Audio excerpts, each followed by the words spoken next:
Wildlife House. Starring wild boar. Today we are talking about zoo.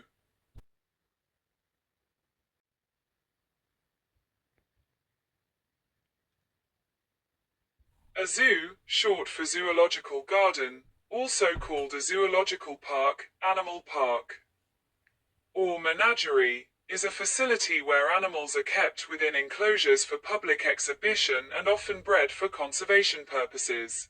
The term zoological garden refers to zoology, the study of animals.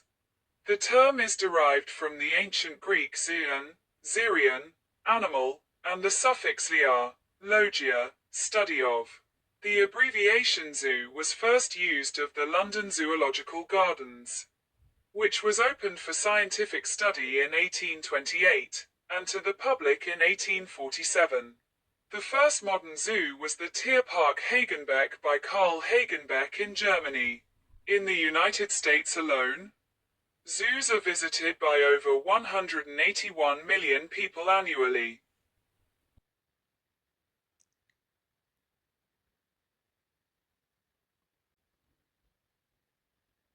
The London Zoo, which was opened in 1828, was initially known as the Gardens and Menagerie of the Zoological Society of London, and it described itself as a menagerie or zoological forest. The abbreviation, zoo, first appeared in print in the United Kingdom around 1847, when it was used for the Clifton Zoo. But it was not until some 20 years later that the shortened form became popular in the rhyming song, Walking in the Zoo, by music hall artist Alfred Vance. The term, zoological park, was used for more expansive facilities in Halifax, Nova Scotia, Washington, D.C., and the Bronx in New York, which opened in 1846, 1891 and 1899 respectively. Relatively new terms for zoos, in the late 20th century are conservation park, or biopark. Adopting a new name is a strategy used by some zoo professionals to distance their institutions from the stereotypical and nowadays criticized zoo concept of the 19th century. The term, biopark, was first coined and developed by the National Zoo in Washington, D.C. in the late 1980s.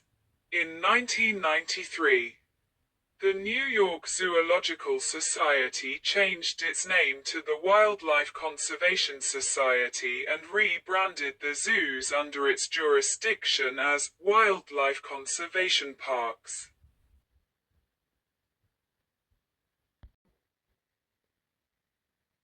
The predecessor of the zoological garden is the menagerie, which has a long history from the ancient world to modern times. The oldest known zoological collection was revealed during excavations at Hierakonpolis, Egypt in 2009, of a circa 3500 BCE menagerie. The exotic animals included hippos, hartebeest, elephants, baboons and wildcats. King Ashur-bel-Kala of the Middle Assyrian Empire created zoological and botanical gardens in the 11th century BC. In the 2nd century BC, the Chinese Empress Tangke had a house of deer built, and King Wen of Zhou kept a 1,500-acre, 610 hectares, zoo called Lingyu, or the Garden of Intelligence. Other well-known collectors of animals included King Solomon of the Kingdom of Israel and Judah, Queen Semiramis and King Ashurbanipal of Assyria, and King Nebuchadnezzar of Babylonia. By the 4th century BCE, zoos existed in most of the Greek city-states. Alexander the Great is known to have sent animals that he found on his military expeditions back to Greece. The Roman emperors kept private collections of animals for study or for use in the arena, the latter faring notoriously poorly. The 19th century historian W.E.H. Lecky wrote of the Roman game. First held in 366 BCE, at one time, a bear and a bull, chained together, rolled in fierce combat across the sand. 400 bears were killed in a single day under Caligula. Under Nero, 400 tigers fought with bulls and elephants. In a single day, at the dedication of the Colosseum by Titus, 5,000 animals perished. Under Trajan, lions, tigers, elephants, rhinoceroses, hippopotamus, giraffes, bulls, stags, even crocodiles and serpents were employed to give novelty to the spectacle. Charlemagne had an elephant named Abul Abbas that was given to him by the Abbasid Caliph. King Henry I of England kept a collection of animals at his palace in Woodstock, which reportedly included lions, leopards, and camels. The most prominent collection in medieval England was in the Tower of London, created as early as 1204 by King John I. Henry III received a wedding gift in 1235 of 3 leopards from Frederick II, Holy Roman Emperor, and in 1264, the animals were moved to the bulwark, renamed the Lion Tower, near the main western entrance of the tower. It was open to the public during the reign of Elizabeth I in the 16th century. During the 18th century, the price of admission was 3 halfpence, or the supply of a cat or dog for feeding to the lions. The animals were moved to the London Zoo when it opened. Aztec Emperor Moctezuma II had in his capital city of Tenochtitlan a house of animals, with a large collection of bird, mammal and reptile in a garden tended by more than 600 employees.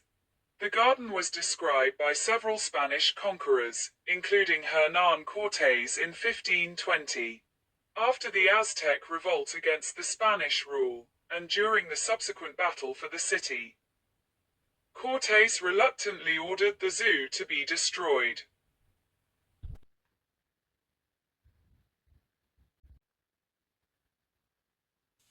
The oldest zoo in the world still in existence is the Schönbrunn Zoo in Vienna, Austria. It was constructed by Adrian van Steckhoven in 1752 at the order of Emperor Francis I, to serve as an imperial menagerie as part of Schönbrunn Palace. The menagerie was initially reserved for the viewing pleasure of the imperial family and the court, but was made accessible to the public in 1765. In 1775, a zoo was founded in Madrid, and in 1795, the zoo inside the Jardin des Plantes in Paris was founded by Jacques-Henri Bernardin, with animals from the Royal Menagerie at Versailles, primarily for scientific research and education. The planning about a space for the conservation and observation of animals was expressed in connection with the political construction of republican citizenship. The Kazan Zoo.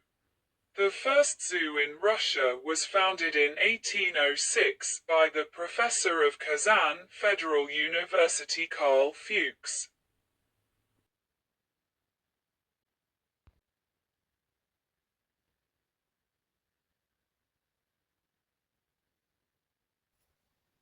Until the early 19th century, the function of the zoo was often to symbolize royal power, like King Louis XIV's menagerie at Versailles. Major cities in Europe set up zoos in the 19th century, usually using London and Paris as models.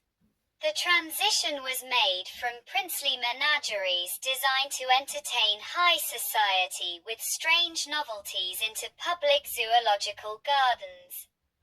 The new goal was to educate the entire population with information along modern scientific line. Zoos were supported by local commercial or scientific societies.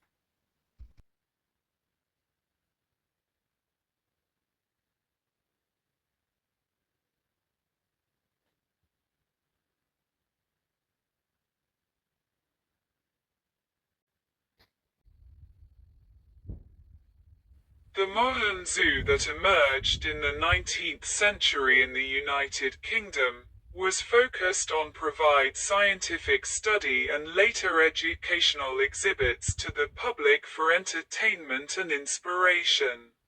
A growing fascination for natural history and zoology, coupled with the tremendous expansion in the urbanization of London, led to a heightened demand for a greater variety of public forms of entertainment to be made available.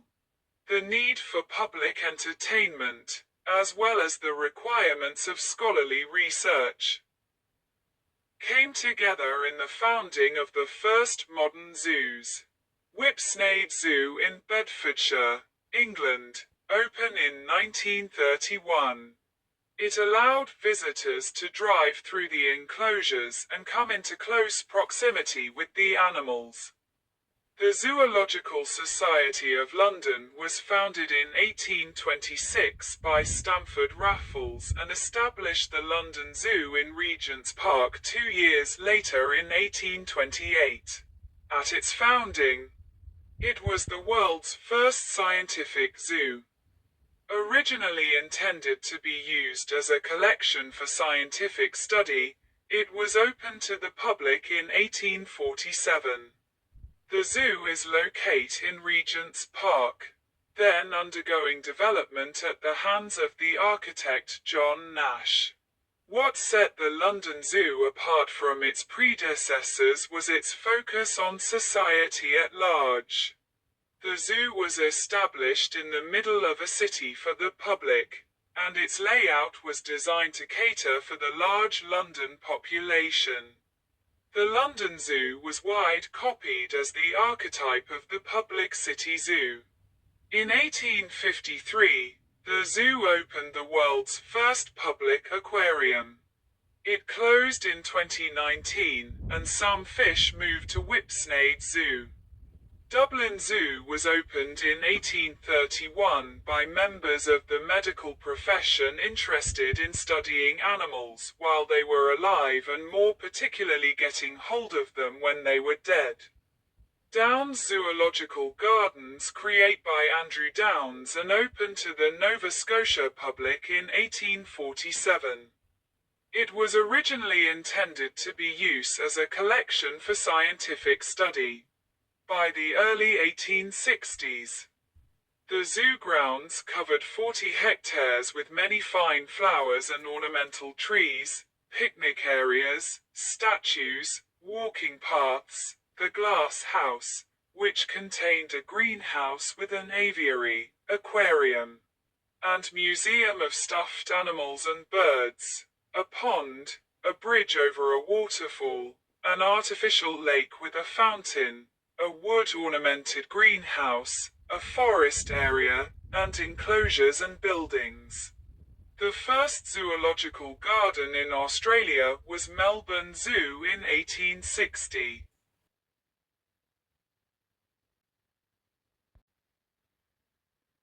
In German state leading roles came Berlin, 1841, Frankfurt, 1856, and Hamburg, 1863.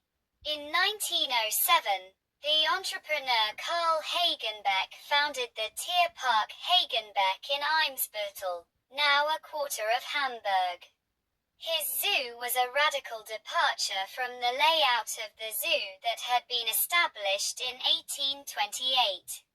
It was the first zoo to use open enclosures surrounded by moats, rather than barred cage, to better approximate animals' natural environments.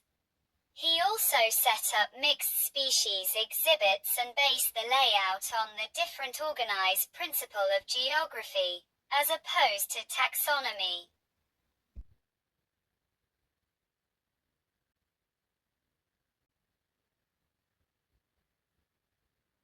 The Rockwar Zoo, Polish, Ogród Zoologiczny w Rokławiu, is the oldest zoo in Poland, opened in 1865 when the city was part of Prussia, and was home to about 10,500 animals representing about 1,132 species, In terms of the number of animal species, it is the third largest in the world.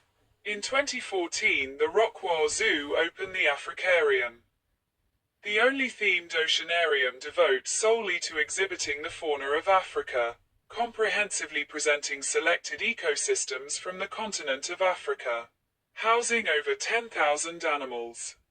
The facility's breadth extends from housing insects such cockroaches to large mammals like elephants on an area of over 33 hectares.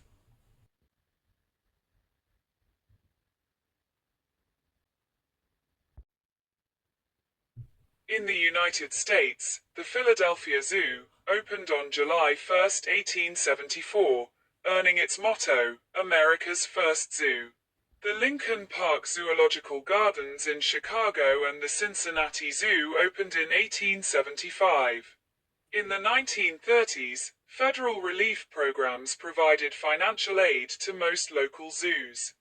The Works Progress Administration and similar New Deal government agencies helped greatly in the construction, renovation, and expansion of zoos when the Great Depression severely reduced local budgets. It was a New Deal for animals. The Atlanta Zoo, founded in 1886, suffered neglect. By 1984 it was ranked among the 10 worst zoos in the United States. Systematic reform by 2000 put it on the list of the 10 best. By 2020, the United States featured 230 accredited zoos and aquariums across 45 states, accommodating 800,000 animals, and 6,000 species, out of which about 1,000 are endangered. The zoos provide 208,000 jobs, and with an annual budget of $230 million for wildlife conservation, they attract over 200 million visits a year and have special programs for schools. They are organized by the Association of Zoos and Aquariums.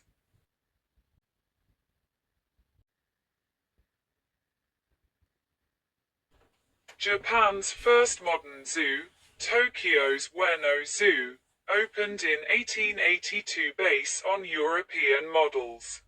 In World War II it was used to teach the Japanese people about the lands recently conquered by the army. In 1943, fearing American bombing attacks, the government ordered the zoo to euthanize dangerous animals that might escape.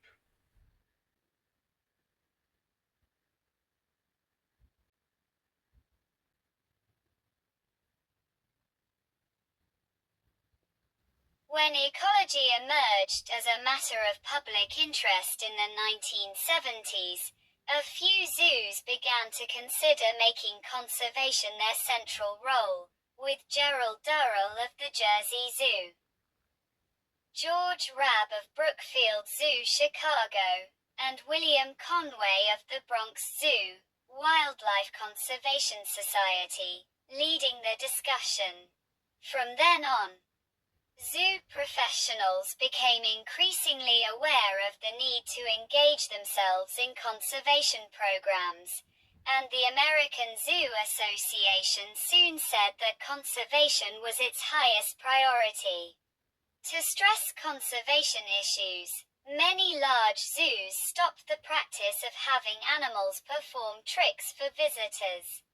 The Detroit Zoo, for example, stopped its elephant show in 1969, and its chimpanzee show in 1983, acknowledging that the trainers had probably abused the animals to get them to perform. Mass destruction of wildlife habitat has yet to cease all over the world, and many species such as elephants, big cats, penguins, tropical birds, primates, rhinos, exotic reptiles, and many others are in danger of dying out. Many of today's zoos hope to stop or slow the decline of many endangered species, and see their primary purpose as breeding endangered species in captivity and reintroducing them into the wild. Modern zoos also aim to help teach visitors the importance of animal conservation, often through letting visitors witness the animals firsthand. Some critics, and the majority of animal rights activists, say that zoos, no matter their intentions, or how noble these intentions, are immoral and serve as nothing but to fulfill human leisure at the expense of the animals, an opinion that has spread over the years. However, zoo advocates argue that their efforts make a difference in wildlife conservation and education.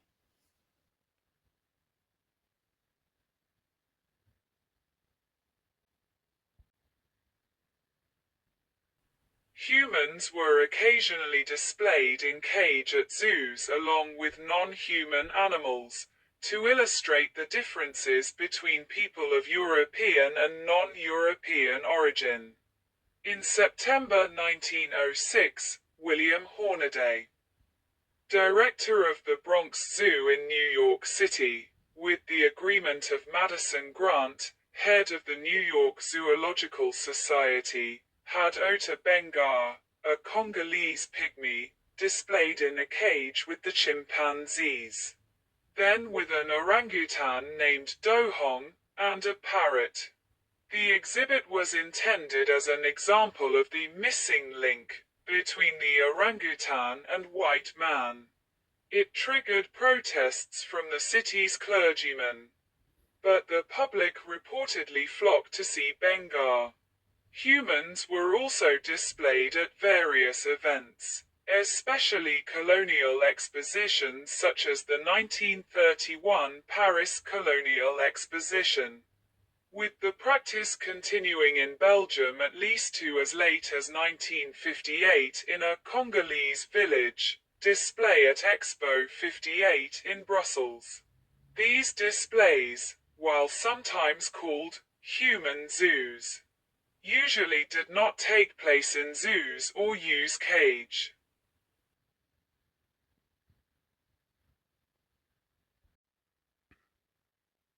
Zoo animals live in enclosures that often attempt to replicate their natural habitats or behavioral patterns, for the benefit of both the animals and visitors. Nocturnal animals are often housed in buildings with a reversed light-dark cycle, i.e. only dim white or red lights are on during the day, so the animals are active during visitor hours, and brighter lights on at night when the animals sleep. Special climate conditions may be created for animals living in extreme environments, such as penguins. Special enclosures for birds, mammals, insects, reptiles, fish, and other aquatic life forms have also been developed. Some zoos have walk-through exhibits where visitors enter enclosures of non-aggressive species, such as lemurs, marmosets, birds, lizards, and turtles. Visitors are asked to keep to paths and avoid showing or eating foods that the animals might snatch.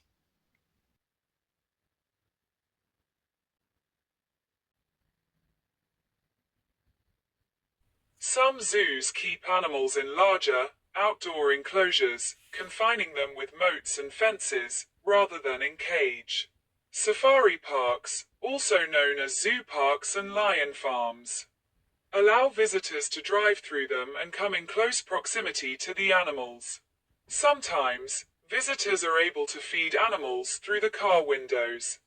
The first safari park was Whipsnade Park in Bedfordshire, England, opened by the Zoological Society of London in 1931, which since 2014 covers 600 acres, 240 hectares.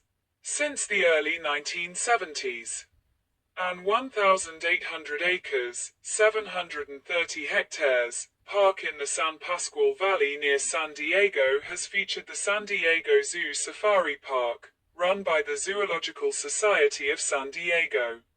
One of two state-supported zoo parks in North Carolina is the 2,000 acres, 810 hectares, North Carolina Zoo in Asheboro.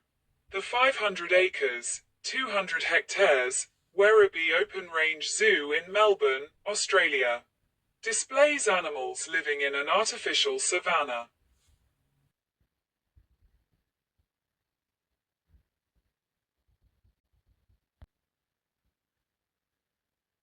The first public aquarium was opened at the London Zoo in 1853.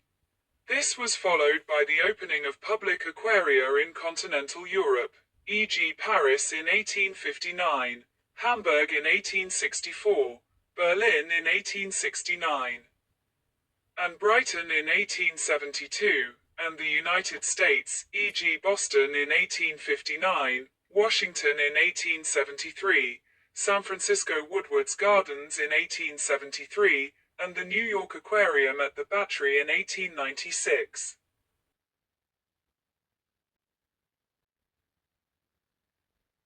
Roadside zoos are found throughout North America, particularly in remote locations.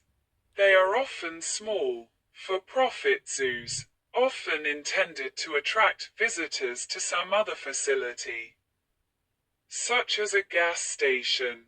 The animals may be trained to perform tricks, and visitors are able to get close to them than in larger zoos, since they are sometimes less regulated.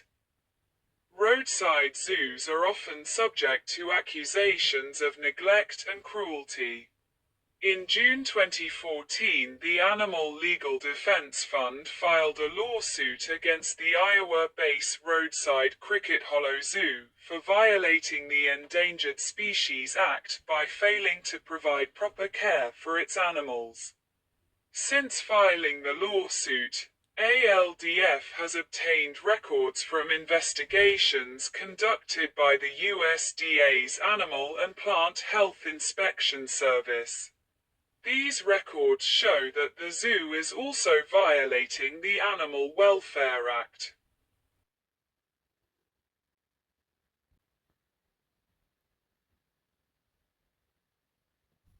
A petting zoo, also called petting farm or children's zoo, features a combination of domestic animals and wild species that are docile enough to touch and feed, to ensure the animal's health.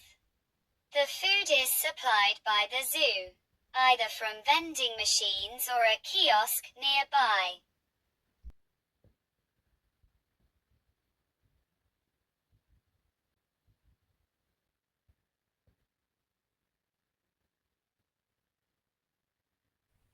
An animal theme park is a combination of an amusement park and a zoo, mainly for entertaining and commercial purpose. Marine mammal parks such as SeaWorld and Marineland are more elaborate dolphinariums keeping whales, and containing additional entertainment attractions. Another kind of animal theme park contains more entertainment and amusement elements than the classical zoo, such as stage show, roller coasters, and mythical creatures. Some examples are Busch Gardens Tampa Bay in Tampa, Florida, both Disney's Animal Kingdom and Gatorland in Orlando, Florida, Flamingo Land Resort in North Yorkshire, England, and Six Flags Discovery Kingdom in Vallejo, California.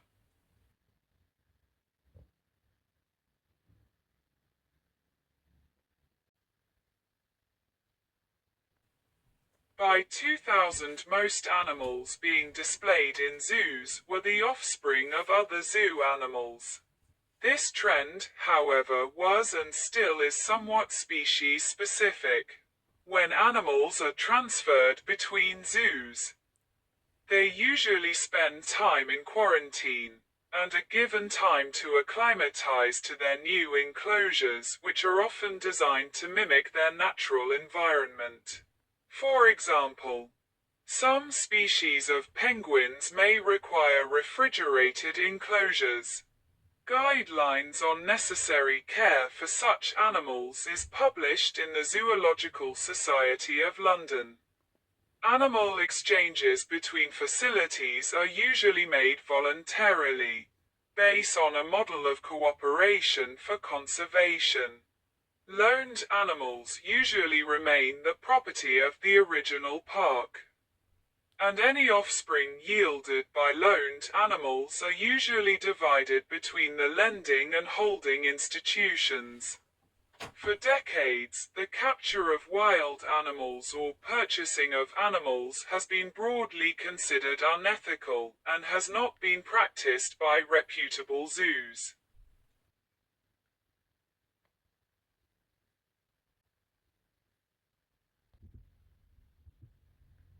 Especially in large animals, a limited number of space are available in zoos.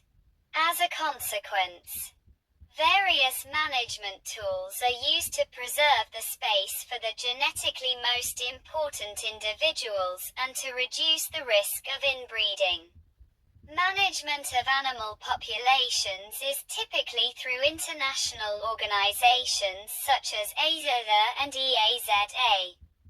Zoos have several different ways of managing the animal populations, such as moves between zoos, contraception, sale of excess animals and euthanization, culling. Contraception can be an effective way to limit a population's breeding. However, it may also have health repercussions and can be difficult or even impossible to reverse in some animals. Additionally, some species may lose their reproductive capability entirely if prevented from breeding for a period, whether through contraceptives or isolation, but further study is needed on the subject. Sale of surplus animals from zoos was once common, and in some cases animals have ended up in substandard facilities. In recent decade, the practice of selling animals from certified zoos has declined. A large number of animals are culled each year in zoos, but this is controversial. A highly publicized culling as part of population management was that of a healthy giraffe at Copenhagen Zoo in 2014. The zoo argued that his genes already were well represented in captivity, make the giraffe unsuitable for future breeding. There were offers to adopt him, and an online petition to save him had many thousand signatories, but the culling proceeded. Although zoos in some countries have been open about culling, the controversy of the subject and pressure from the public has resulted in others being close. This stands in contrast to most zoos publicly announcing animal births. Furthermore, while many zoos are willing to cull smaller and low-profile animals, fewer are willing to do it with larger high-profile species.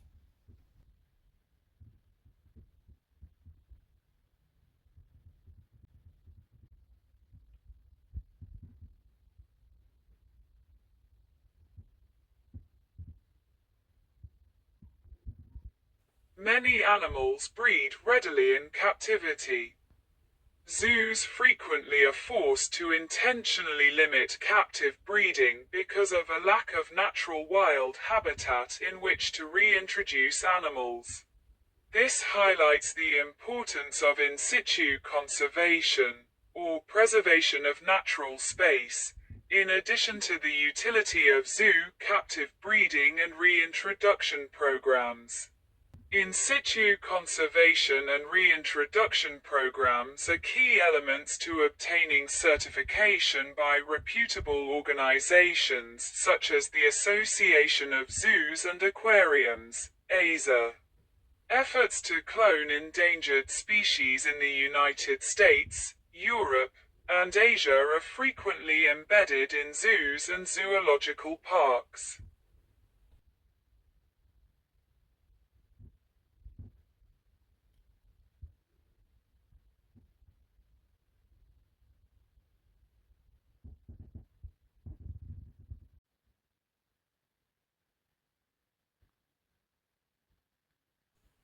The position of most modern zoos in Australasia, Asia, Europe, and North America, particularly those with scientific societies, is that they display wild animals primarily for the conservation of endangered species, as well as for research purposes and education, and secondarily for the entertainment of visitors. The Zoological Society of London states in its charter that its aim is the advancement of zoology and animal physiology and the introduction of new and curious subjects of the animal kingdom. RIT maintains two research institutes: the Nuffield Institute of Comparative Medicine and the Wellcome Institute of Comparative Physiology. In the United States, the Penrose Research Laboratory of the Philadelphia Zoo focuses on the study of comparative pathology. The World Association of Zoos and Aquariums produced its first conservation strategy in 1993. And in November 2004, it adopted a new strategy that sets out the aims and mission of zoological gardens of the 21st century, when studying behavior of captive animals. Several things should, however, be taken into account before drawing conclusions about wild populations, including that captive populations are often smaller than wild ones, and that the space available to each animal is often less than in the wild. Conservation programs all over the world fight to protect species from going extinct, but many conservation programs are underfunded and underrepresented. Conservation programs can struggle to fight bigger issues like habitat loss and illness. It often takes significant funding and long time periods to rebuild degraded habitats, both of which are scarce in conservation efforts. The current state of conservation programs cannot rely solely in situ, on-site conservation plans alone. Ex situ, off-site conservation, may therefore provide a suitable alternative. Off-site conservation relies on zoos, national parks, or other care facilities to support the rehabilitation of the animals and their populations. Zoos benefit conservation by providing suitable habitats and care to endangered animals. When properly regulated, they present a safe, clean environment for the animals to increase population size. A study on amphibian conservation and zoos addressed these problems by writing, whilst addressing in situ threats, particularly habitat loss, degradation and fragmentation, is of primary importance. For many amphibian species, in situ conservation alone will not be enough, especially in light of current unmitigatable threats that can impact populations very rapidly, such as chytridiomycosis, an infectious fungal disease. Ex situ programs can complement in situ activities in a number of ways, including maintaining genetically and demographically viable populations while threats are either better understood or mitigated in the wild. The breeding of endangered species is coordinated by cooperative breeding programs containing international studbooks and coordinators, who evaluate the role of individual animals and institutions from a global or regional perspective, and there are regional programs all over the world for the conservation of endangered species. In Africa, conservation is handled by the African Preservation Program, AP, in the US and Canada by Species Survival Plans, in Australasia, by the Australasian Species Management Program, in Europe, by the European Endangered Species Program, and in Japan, South Asia, and Southeast Asia, by the Japanese Association of Zoos and Aquariums. The South Asian Zoo Association for Regional Cooperation, and the Southeast Asian Zoo Association.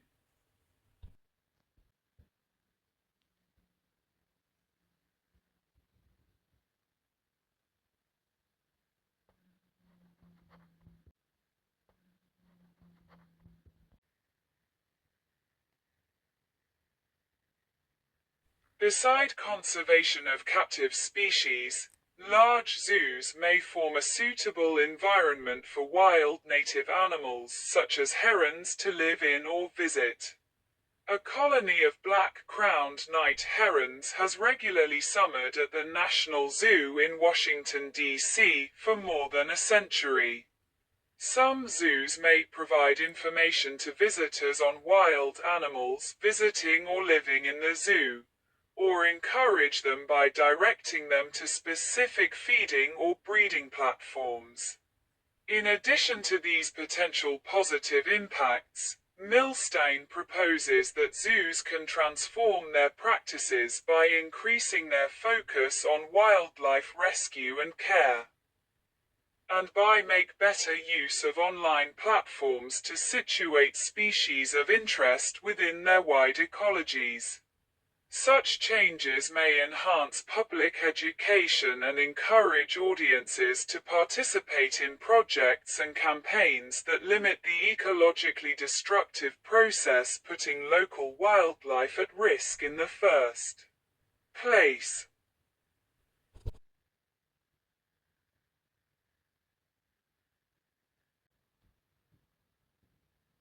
The welfare of zoo animals varies wide, including its level. Some zoos work to improve their animal enclosures and make it fit the animal's needs.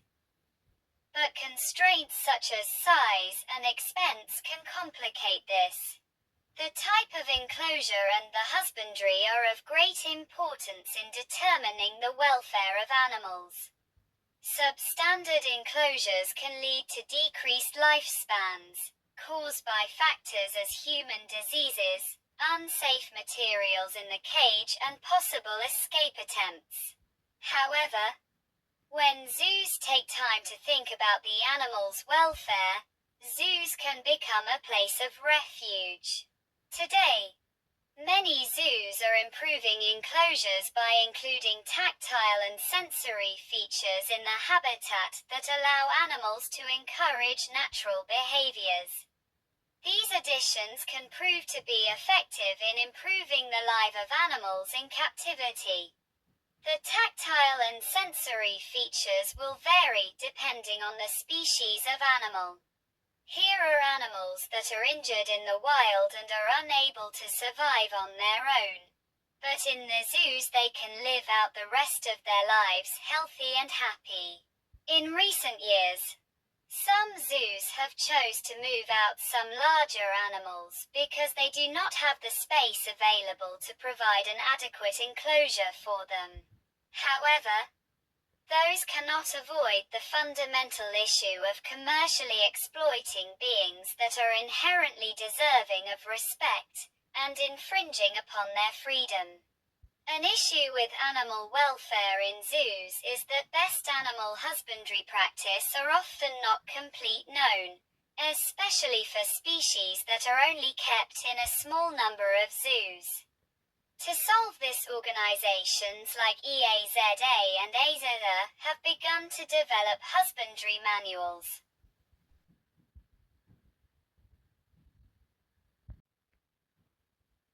In modern, well-regulated zoos, breeding is controlled to maintain a self-sustaining, global captive population. This is not the case in some less well-regulated zoos, often based in poorer regions. Overall, stock turnover of animals during a year in a select group of poor zoos was reported as 20% to 25%, with 75% of wild-caught apes dying in captivity within the first 20 months. The authors of the report stated that before successful breeding programs, the high mortality rate was the reason for the massive scale of importations. One 2-year study indicated that of 19,361 mammals that left accredited zoos in the US between 1992 and 1998, 7,420, 38%, went to dealers, auctions, hunting ranches, unaccredited zoos and individuals, and game farms.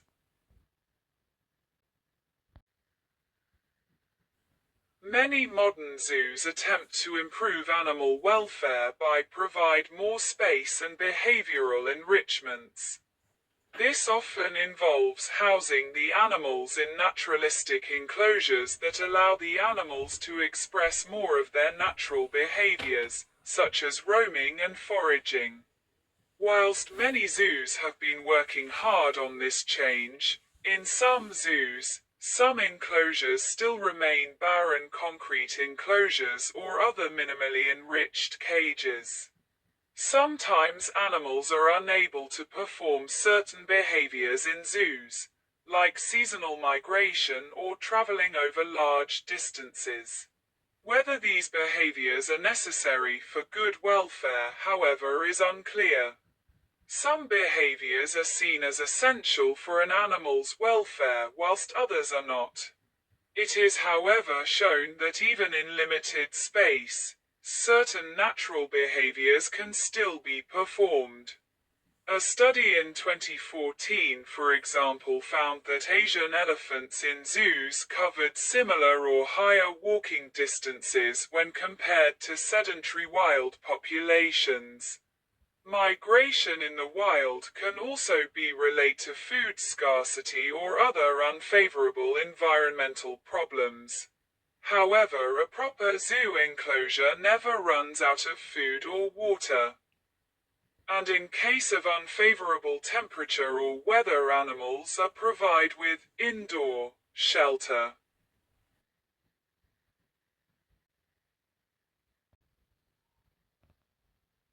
Animals in zoos can exhibit behaviors that are abnormal in their frequency, intensity, or would not normally be part of their behavioral repertoire. Whilst these types of behaviors can be a sign of bad welfare and stress, this is not necessarily the case. Other measurements or behavioral research is advised before determining whether an animal performing stereotypical behavior is living in bad welfare or not. Examples of stereotypical behaviors are pace, head bobbing, obsessive grooming, and feather plucking. A study examining data collected over 4 decades found that polar bears, lions, tigers, and cheetahs can display stereotypical behaviors in many older exhibits. However, they also noted that in more modern naturalistic exhibits, these behaviors could completely disappear. Elephants have also been recorded displaying stereotypical behaviors in the form of swaying back and forth, trunk swaying, or root trace. This has been observed in 54% of individuals in UK zoos. However, it has been shown that modern facilities and modern husbandry can greatly decrease or even entirely remove abnormal behaviors. A study of a group of elephants in Plankendale showed that the older wild-caught animals displayed many stereotypical behaviors. These elephants had spent part of their lives either in a circus or in other substandard enclosures. On the other hand, the elephants born in the modern facilities that had lived in a herd their whole life barely displayed any stereotypical behaviors at all. The life history of an animal is thus extremely important when analyzing the causes of stereotypical behavior, as this can be a historical relict instead of a result of present-day husbandry. Some zoos have used psychoactive drugs, such as Prozac, in attempting to stop animals from exhibiting the behaviors.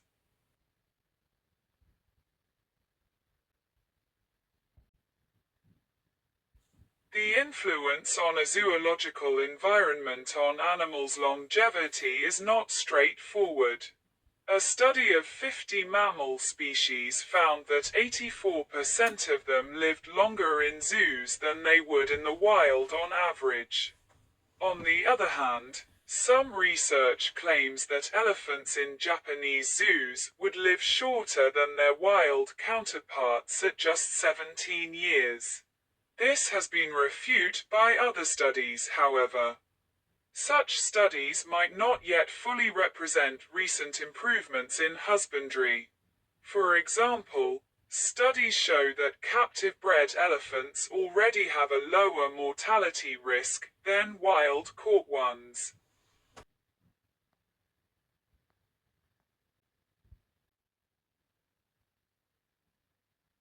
Climatic conditions can make it difficult to keep some animals in zoos in some locations.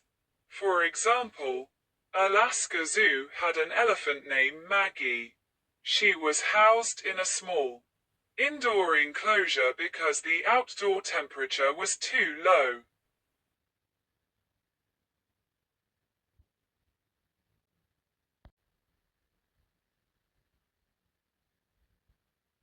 Tsetse flies have invaded zoos that have been established in the Tsetse zone.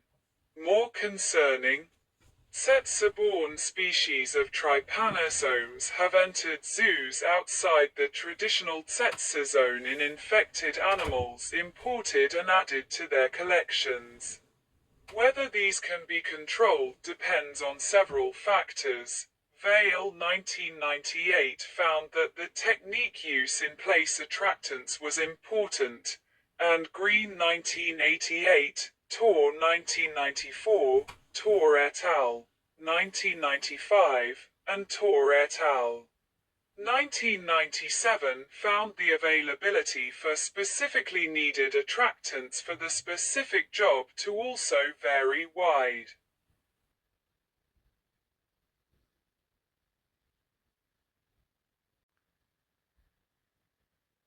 Some critics and many animal rights activists argue that zoo animals are treated as voyeuristic objects, rather than living creatures, and often suffer due to the transition from being free and wild to captivity. Ever since imports of wild-caught animals became more regulated by organizations like CITES and national laws, zoos have started sustaining their populations via breeding. This change started around the 1970s. Many corporations in the form of breeding programs have been set up since, for both common and endangered species. Emma Maris, writing an opinion piece for the New York Times, suggested zoos stopped breeding all their animals, with the possible exception of any endangered species with a real chance of being released back into the wild. Eventually, the only animals on display would be a few ancient holdovers from the old menageries, animals in active conservation breeding programs, and perhaps a few rescues. Such zoos might even be merged with sanctuaries. In 2017, activist travel company Responsible Travel and anti-captive animal charity, the Born Free Foundation, conducted an independent survey of 1,000 members of the UK public who had visited a zoo in the previous 5 years, to gauge public understanding of zoos' contribution to conservation. The results show that zoos spend on average 10 times less than visitors expect on conservation. It also emerged that 3/4 of visitors would expect at least 1/5 of the animals in a zoo to be endangered. The actual figure, according to the Born Free Foundation, is 10%. In light of these findings and ongoing animal welfare concerns, in 2017, Responsible Travel became the first travel company to stop promoting holidays that include visits to a zoo.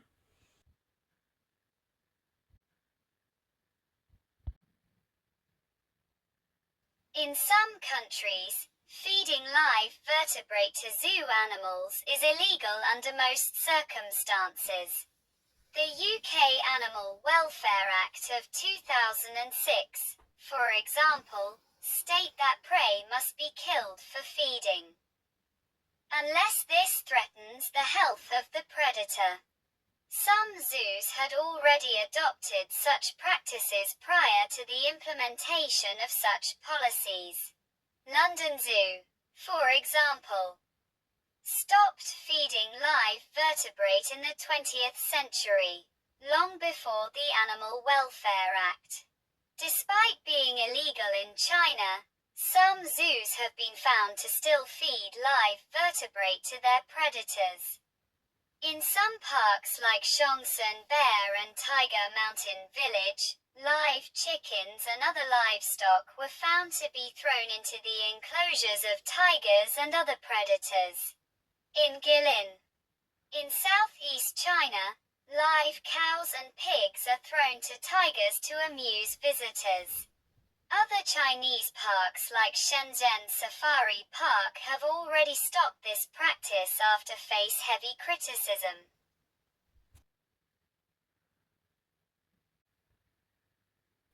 In the United States, any public animal exhibit must be licensed and inspected by the Department of Agriculture, the Environmental Protection Agency, and the Occupational Safety and Health Administration.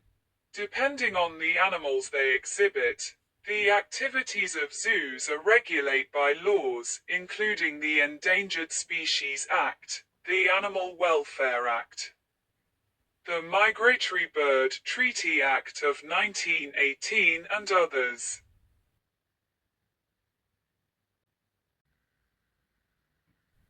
Additionally, zoos in several countries may choose to pursue accreditation by the Association of Zoos and Aquariums, AZA, which originate in the US to achieve accreditation. A zoo must pass an application and inspection process and meet or exceed the AZA standards for animal health and welfare, fundraising, zoo staffing, and involvement in global conservation efforts. Inspection is performed by 3 experts, typically 1 veterinarian, 1 expert in animal care, and 1 expert in zoo management and operations, and then reviewed by a panel of 12 experts before accreditation is awarded. This accreditation process is repeated once every 5 years. The AZA estimate that there are approximately 2,400 animal exhibits operating under USDA license as of February 2007, fewer than 10% are accredited.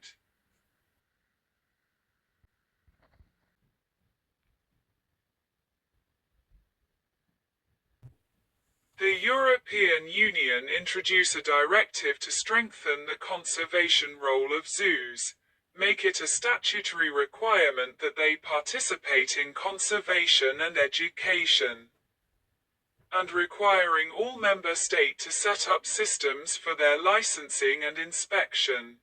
Zoos are regulated in the UK by the Zoo Licensing Act of 1981. Which came into effect in 1984.